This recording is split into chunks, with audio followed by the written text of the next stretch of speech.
ஆனா ஹதீஸுங்கிறது யாரும் பார்க்கறதில்ல, ரசூலுல்லாஹ் வாய் திறந்து சொல்கிற வார்த்தை தான். ஆனா அதை வஹீங்கிற அல்லாஹ் ரப்புல், அதுவும் ஒரு வகையான வஹீங்கிற அல்லாஹ்.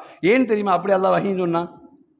குர்ஆன் முழுக்க நீங்க நிறைய தேடி பாருங்கள், பெரும் தமிழ் தர்ஜுமா தேடி பாருங்க, அல்லாஹ் அமல்களையும் சொர்க்கத்தையும் சேர்த்து சொன்னது ரொம்ப கம்மி. அமல்களோடு சொர்க்கத்தை சேர்த்து சொன்னது ரொம்ப ரொம்ப கம்மி. தொழுதால் சொர்க்கத்தை அல்லாஹ் பேசல, நோன்பு வைத்தால் சொர்க்கத்தை அல்லாஹ் பேசல. அல்லாஹ் ரொம்ப கம்மி. அல்லாஹ்விற்காக அவனுடைய பாதையை உயிர் திறந்தால், ஜிஹாதுடைய பாதையை உயிர் திறந்தால் சொர்க்கம் உண்டுங்கிற அல்லாஹ் ரப்புல் ஆலமீன். அமலையும் சொர்க்கத்தையும் சேர்த்து பேசுனது ரொம்ப கம்மி. ஆனா ரசூலுல்லாஹ் நேர் மாற்றம், அமலையும் சொர்க்கத்தையும் சேர்த்து பேசாம விட்டது ரொம்ப கம்மி. ஒரு அமலை சொன்னா அடுத்த உடனே ஜாயின் பண்ற இடம் என்ன? சொர்க்கம். சொர்க்கத்தான் ரசூல் ஜாயின் பண்ணுவாங்க.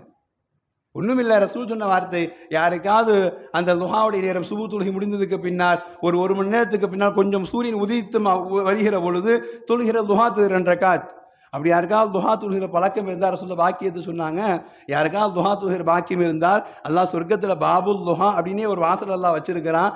அந்த வாசல் வழியாய் யாரெல்லாம் உலகத்தில் காயும் தாயுமாக அந்த லுஹாவை தொழுதாங்களோ, நீங்கள் சொர்க்கத்திற்கு இந்த வாசல் வழியாய் வாருங்கள் என்று அல்லாஹ் கூப்பிடுவான். நாங்கள் ரசூலுல்லாஹ் லுஹா தான் இல்லையா? லுஹா தான் 2 ரக்காத் தொழுகிறது தான். ஆனால் ரசூலுல்லாஹ் சொன்ன பாக்கியம் என்னங்க? லுஹா தொழுதா சொர்க்கத்துக்குள்ள அல்லாஹ் நுழைவிப்பான். நாங்கள் அமலை சொன்னா உடனே சொர்க்கம். ஒன்றும் இல்லை, ரசூலுல்லாஹ் சொன்ன வார்த்தைகளை ஆச்சரியப்பட்டு பார்க்கலாம். ஒரு மூமின் பாதையில் நடந்து போகிறான், அங்கே மற்றவர்களுக்கு இடைஞ்சல் தெரிகிற ஒரு கல்லோ ஒரு முள்ளோ கிடக்குகிறது, இது அடுத்தவனுக்கு இடைஞ்சல் தருமேன்னு சொல்லி அந்த முள்ளையும் கல்லையும் ஒதுக்கி போடுறான்.